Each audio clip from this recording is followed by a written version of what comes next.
Cypress Development Corp. is developing a world-class lithium resource in the heart of Clayton Valley, Nevada. The size of the resource makes the Clayton Valley project a premier asset with the potential to impact the future of lithium supply. Cypress Development Corp. trades on the TSX Venture Exchange, symbol CYP, the OTCQB, symbol CYDVF, and on Frankfurt, symbol C1Z1. For more information, please visit our website, cypressdevelopmentcorp.com. You're listening to HowStreet.com radio, available online at TalkDigitalNetwork.com. Welcome to HowStreet.com radio, the online source for market opinions. Here is Jim Goddard. My guest is Mish Shedlock, editor of Mish's Global Economic Trend Analysis on maven.net/MishTalk. Welcome back to the show, Mish. Pleasure to be back on. How was the Grand Canyon? Grand Canyon was phenomenal. Had a great time there, and I photographed something I've never heard of before, although it has a different name. It was something called an Anvil cloud. And what it is just a late-stage cumulonimbus thundercloud. It gets a flat top, and apparently they're very dangerous. One person, actually a paraglider, got sucked up into one of these things and couldn't come down for half an hour. And I read another story on Business Insider where a guy had to eject from his plane. It was caught up in one of these updrafts, and his parachute came open, and he was in this cloud for 45 minutes. And, tossed all around, vomiting, all scraped up. Lightning is blasting all around him. He thought it hit his parachute. Anyway, the cloud I took was very beautiful, but you could see the huge rainstorm coming down, big flat top. It was right at sunset and was glowing pink. So I've not had a chance to edit that picture yet, but it's one of the ones I'm really looking forward to doing. Well, Mike, I'm just wondering, are we looking at economic times that might be pretty from the outside but really stormy on the inside? Oh, that's a pretty decent analogy there. I'm looking at the stock market here, just, a couple percent from an all-time high. We're in this perpetual cycle that we've been in for a year, where Trump says there's a deal, and then the deal falls through, and then he threatens more tariffs. And then China comes back in. Then there's this mysterious phone call that may or may not occur. And then finally there's an agreement to a meeting. And then it starts all over again. And we've been doing that for almost a year here now. It's really quite amazing. But Trump is really damaging the manufacturing sector. Has not spilled over into consumer spending yet, but I believe it will. U.S. manufacturing contracted for the first time in 3 years. Is that sending out a warning message? Oh, absolutely. First time in 35 months. Actually, this was the 36th month. So first time in 3 years is right. It broke the string of 35 consecutive months of expansion. So the first month of contraction here. And it was new export orders really plunged to very low level, but production was down, employment was down, all the key components were down, negative. Some of them were negative just slightly, but new export orders was negative by a lot. The same thing is happening in Europe, especially Germany, but three of the top four European economies, Germany at number 1, Italy at number 3, and Spain at number 4 are all in contraction in their various PMI indices. So that's where we're at, and of course China is slowing, and probably way more than they admit. Well, of course, we know the economic numbers out of China probably weren't accurate, because every year they would predict 6.7% growth, and exactly a year later they would announce they had 6.7% growth. I think this year they predicted 6.5 or thereabouts, and for the first time they used the word or around that. Yeah, well, they've missed their numbers actually, so they've probably missed them really badly. I saw some report where they actually admitted that they did not make their number. I don't remember what it was. I tend not to pay attention to these because the numbers are simply manufactured. They pull something out of the air, and then magically they hit that number every year. This year they missed. So, and of course, Trump is bragging about this kind of thing, saying, look at how many manufacturing jobs China is losing. Well, the deal is China was losing manufacturing jobs at a faster pace before Trump started the trade wars than they are now. And the reason should be pretty easy to spot. Some of that stuff is just going to Vietnam, Taiwan, South Korea, elsewhere, on its own accord. That's really the only thing that Trump has managed to do, actually, is shift the supply chains. But there's a disruption cost to that. It's not all that easy for businesses to say, I'm going to move my plant from China to Singapore. There's an expense in doing that everyone seems to be ignoring, Jim. Well, I've also heard, too, that companies don't really like doing business in China because the government interferes so much. And the business people they deal with aren't all that friendly. They just do it because they have to. And if they find an excuse to leave China, they will. That doesn't make any sense to me. If they don't want to do business in China, no one forces them to.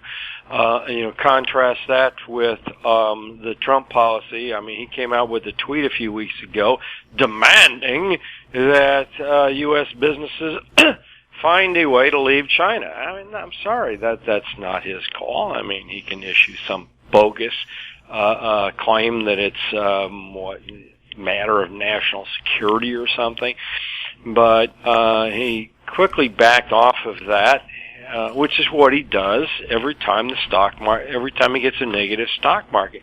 So just go through these cycles, and until the credit cycle busts, Jim. It's going to be hard to sink the stock market. It was more debt issuance today, huge amounts of debts, everyone's scrambling for bonds. And the U.S. is one of the last bastions of strength where, one can get above 1% on a bond. There's demand from them, both foreign and domestic from that. Until the credit market busts, the stock market is going to be, at least it's not going to crash, it's going to be somewhat resilient. We'll have more with Mike Shedlock right after this. Grand Portage Resources' Herbert Gold Project in southeast Alaska highlights increased gold resource, indicated and inferred, of 860,000 ounces, in excess of 10 grams per ton gold. Expansion drilling is planned on the Herbert Gold property for the summer of 2019. Grand Portage Resources trading symbols are GPG on the TSX Venture, GPTRF on the OTCQB, and GPB on Frankfurt. For more information, please visit our website, grandportage.com. Media recognition from Bloomberg, Reuters, Recycling Trade Publications. Patented process for 100% recovery of critical metals, including cobalt, lithium, nickel, manganese, aluminum. American Manganese is focused on recycling lithium-ion batteries for electric vehicles. American Manganese trades on the TSX Venture, AMY, the US, AMYZF, and Frankfurt 2AM. For more information, visit AmericanManganeseInc.com or phone me, Larry Ray, at 778-574-4444. Welcome back. We're speaking with Mike Shedlock. Mish, could the situation over Brexit be more confusing than it is right now? I don't think so. There's a new twist all the time. I heard a new one last night. I stayed up until actually 7 o'clock this morning. I did not get to bed this morning until 7 o'clock. I'm writing about this. Okay, we've got royal assent, and we've got Queen's consent on top of that, and the two things are completely different. Apparently what happens after a bill passes the House of Lords, it's really not law until it gets how do I want to say this? Royal assent. So, and normally it's a matter of formality, because normally what passes the House of Lords and the Commons was actually submitted by the government. But this was opposition legislation.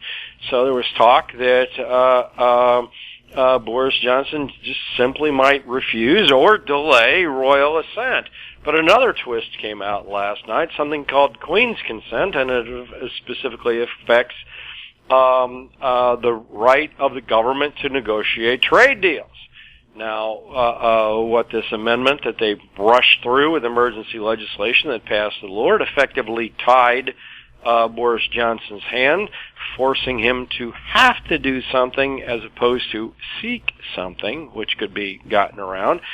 And that's actually a no-no. So he can deny legally, as I understand the bill, if he attempts to go down this path, which I suspect he will, one after another perhaps on Monday, that he would be successful. And then bear in mind, on Monday, the Parliament is in recess. Starting Tuesday, ending with the session Monday afternoon. So they passed the bill in the House of Lords that ties Johnson's hands.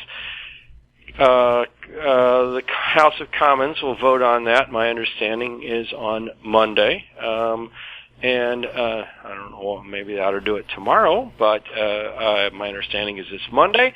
And so they will it will be approved, but it won't be legal without either Queen's assent or Queen's consent, or the other option, which is all of a sudden escaped my mind here, royal assent. So he's going to withhold one or the other or both, and then we're in recess until October 14th.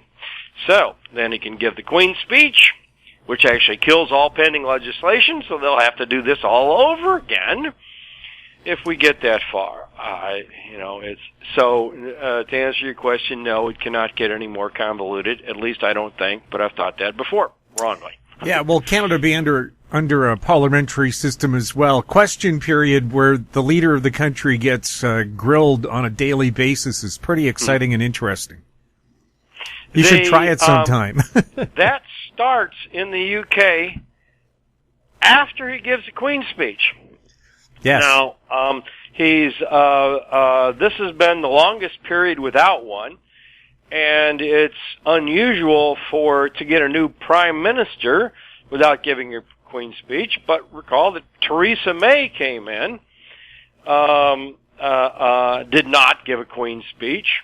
And now we have Boris Johnson who's not given a Queen's speech. Now, the thing about the Queen's speech is once it's given, the opposition can table amendments to it. The Queen's speech sets out the agenda for that session of Parliament. So they could put all kinds of binding resolutions to it. So the solution here is simple: don't give a Queen's speech. Then it takes, in absence of that Queen's speech, it takes emergency legislation to go through Commons and the House of Lords.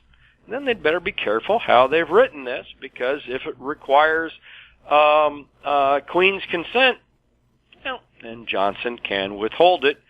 And interesting thing to me is I picked up this little bit from Euro Intelligence. I found it out on their site. No one is talking about it today except me. I'm quite certain it's accurate, but that's what I expect to happen.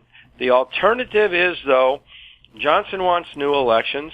The EU and the opposition does not want them until after this extension, which is what this bill that was forced through the House of Lords seeks, is an extension till the end of January upcoming January 31st.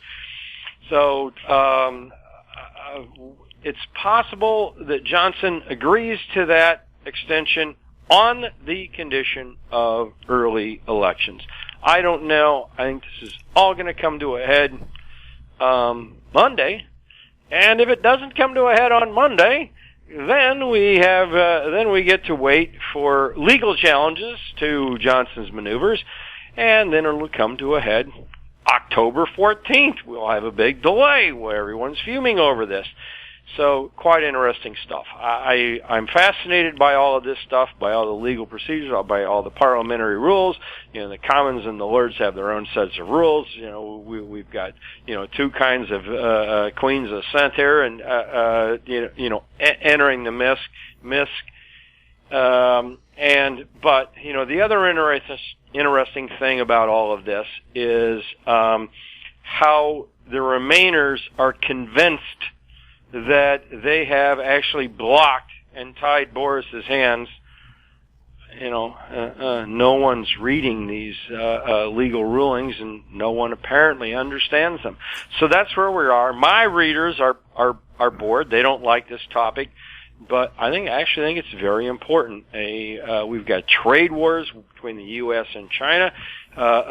Trump is threatening trade wars with the EU, and there will be another, either a trade war or certainly trade disruptions in the event of a no-deal Brexit. This is all adding to the global recession picture, which I strongly believe is coming. We'll have more with Mike Shedlock right after this. I'm Douglas Mason, CEO of Naturally Splendid, symbol NSP on the TSX Venture Exchange. Naturally Splendid is a biotechnology and consumer products company focused on the global cannabis and health markets. Naturally Splendid is expanding distribution in this rapidly growing market with products currently in Canada, the USA, South Korea, Germany, and Australia. To view our comprehensive company presentation and for more information, please visit our website at naturallysplendid.com. Don't miss out. Stay informed. Receive the HowStreet.com weekly recap with thought-provoking podcasts, radio, and articles delivered to your inbox. Sign up for the HowStreet.com weekly recap on our homepage at HowStreet.com. Welcome back. We're speaking with Mike Shedlock. Mish, are Americans really spending more, and are American consumers more confident than they were just before the last big crash? Well, which survey do you want to believe, Jim? The interesting thing here is the University of Michigan Consumer Sentiment Index collapsed to 10-year lows. Meanwhile, the Conference Board, which purportedly measures the exact same thing, just a different person organization doing the sampling, says the confidence is at an all-time high. So, is it at a 10-year low or an all-time high, Jim? I don't know. I'm not certain it matters. One has to sit back and wonder what it is these surveys are exactly measuring, since they're supposedly both measuring the same thing. I never trusted any of these surveys in the first place. I still don't. Obviously, you can see why now. A lot of times all they're doing is measuring sentiment about the stock market, the current news of the day. Okay, well, something bad happened today. Trump did some, damaging trade deal on the day they, did the sample, so it's down, and the other one took a survey on a different day. Oh, we're going to have trade talks. Oh, I'm feeling really good. So I think we have a lot of sampling bias in this regard, and some of it is also predicated on simple things like what the price of gasoline is doing and things like that. I don't think these things are actually measuring anything useful, but the Fed actually relies on these silly surveys and talks about it. They rely on all kinds of surveys that I'm quite certain are invalid. So, here we are. So, like I said, which survey do you want to believe? Now, the hard data on economic spending seems a little strange to me, because supposedly consumer spending was led by a jump in cars. And meanwhile, cars are stockpiling up on dealer lots like mad. So a lot of this data gets revised. Recall last month, the BLS took away, 500,000 jobs or something in the last revision over the course of a year. So this is another thing that tends to happen. The data looks good at the top, and then when things start to deteriorate, they go back and revise these things, and all of a sudden you discover, hey, these reports really weren't as good as they looked at the time, because a lot of the stuff has been revised away. I think we're going to see a lot of that kind of thing as the economy slows and the recession finally unfolds. The new boss of the European Central Bank, Christine Lagarde, has been singing the praises of negative interest rates. What's been the real impact of them? Oh, it's just crazy. Banks are complaining here. And indeed, here's what's happening with negative interest rates. The ECB, or the Fed, whichever one you prefers, goes out and buys assets, buys bonds, and they force the money to banks. In the case of the U.S., the Fed pays interest on excess reserves. We were slowly bailing out U.S. banks over time by paying them money that we forced them to take. In the EU, the opposite's happening. They forced all this money on the banks, and they're charging them interest on it, so they're effectively hurting banks' profits when they do this. So that's the huge difference between the Fed and the ECB. Many expect negative rates here. I think the Fed is smart enough to see that they didn't help Europe at all, that they didn't help Japan at all. They're going to try to stay to keep these rates positive here. That's my view. That's the debate of the day here. But regardless, rates are likely going lower. Whether or not they get into negative territory, I don't know. If they do, I doubt that the Fed makes the mistake that the ECB did by charging banks for holding money that they're forcing into the system. A very bad decision by the ECB. Mish, thank you so much for being on the show. Pleasure to be on. We'll catch you next time. My guest has been Mish Shedlock, editor of Mish's Global Economic Trend Analysis on maven.net/MishTalk. If you have any questions for Mike or any of our other guests, you can send them to info@howstreet.com. Our YouTube channel is Talk Digital Network. Find us on Twitter @HowStreet. I'm Jim Goddard. Thank you for listening. Comments made on HowStreet.com radio are an expression of opinion only and should not be construed in any matter whatsoever as recommendations to buy or sell any financial instrument at any time. Available online at TalkDigitalNetwork.com. HowStreet.com radio is a production of HowStreet Media Incorporated.